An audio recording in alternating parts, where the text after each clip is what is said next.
दोस्तों, आज की कहानी है जादुई पतीला।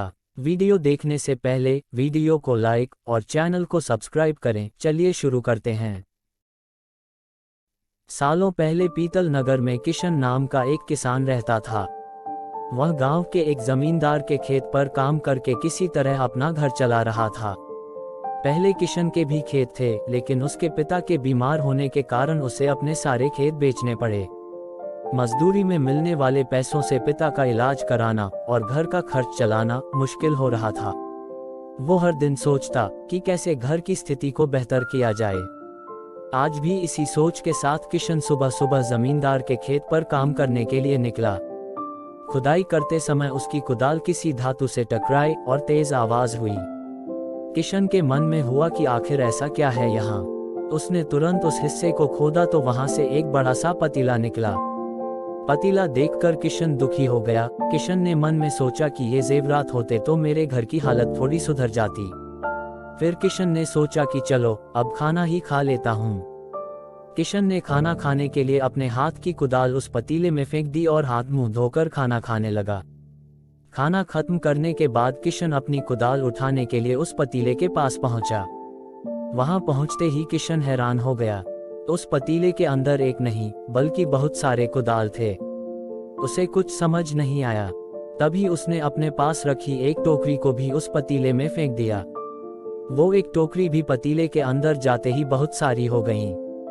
ये सब देखकर किशन खुश हो गया और उस जादुई पतीले को अपने साथ घर लेकर चला आया। वो हर दिन उस बर्तन में अपने कुछ औजार डालता और जब वो ज्यादा हो जाते तब उन्हें बाजार जाकर बेच आता। ऐसा करते करते किशन के घर की हालत सुधरने लगी। उसने इस तरह से बहुत पैसा कमाया और अपने पिता का इलाज भी करवा लिया। एक दिन किशन ने कुछ गहने खरीदे और उन्हें भी पतीले में डाल दिया। वो गहने भी बहुत सारे बन गए। इस तरह धीरे धीरे किशन अमीर होने लगा और उसने जमींदार के यहाँ मजदूरी करना भी छोड़ दिया। किशन को अमीर होते देख जमींदार मोहन को किशन पर शक हुआ। वो सीधे किशन के घर पहुंचा। वहां जाकर उसे जादुई पतीले के बारे में पता चला। उसने किशन से पूछा, तुमने ये पतीला कब और किसके घर से चुराया? डरी हुई आवाज में किशन बोला, साहब, ये पतीला मुझे खेत में खुदाई के समय मिला था। मैंने किसी के घर चोरी नहीं की है। खेत में खुदाई की बात सुनते ही जमींदार ने कहा, ये पतीला जब मेरे खेत से मिला तो यह मेरा हुआ। किशन ने जादुई पतीला ना लेकर जाने की बहुत मिन्नतें की, लेकिन जमींदार मोहन ने उसकी एक नहीं सुनी। वो जबरदस्ती अपने साथ वो जादुई पतीला लेकर चला गया। जमींदार ने भी किशन की ही तरह उसमें सामान डालकर उन्हें बढ़ाना शुरू किया। एक दिन जमींदार ने अपने घर में मौजूद सारे गहने एक एक करके उस पतीले में डाल दिए और रातों रात बहुत अमीर हो गया। एकदम से जमींदार के अमीर होने की खबर पीतल नगर के राजा तक पहुंच गई। पता लगाने पर राजा को भी जादुई पतीले की जानकारी मिली। फिर क्या था, राजा ने तुरंत अपने लोगों को भेजकर जमींदार के यहाँ से वो पतीला राजमहल मंगवा लिया। राजमहल में उस जादुई पतीले के पहुंचते ही राजा ने अपने आसपास मौजूद सामान को उसमें डालना शुरू किया। सामान को बढ़ता देखकर राजा दंग रह गया। होते होते आखिर में राजा खुद उस पतीले के अंदर चला गया। देखते ही देखते उस पतीले से बहुत सारे राजा निकल आए। पतीले से निकला हर राजा बोलता, मैं पीतल नगर का असली राजा हूँ, तुम्हें तो इस जादुई पतीले ने बनाया है।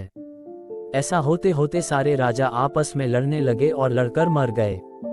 लड़ाई के दौरान वो जादुई पतीला भी टूट गया।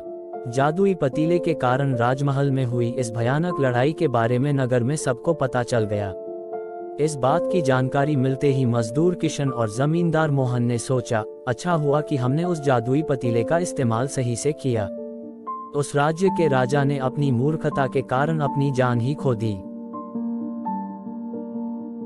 तो देखा दोस्तों आपने, मूर्खता से काम करने में खुद का ही नुकसान होता है। वीडियो अच्छा लगा तो वीडियो को लाइक और चैनल को सब्सक्राइब करें।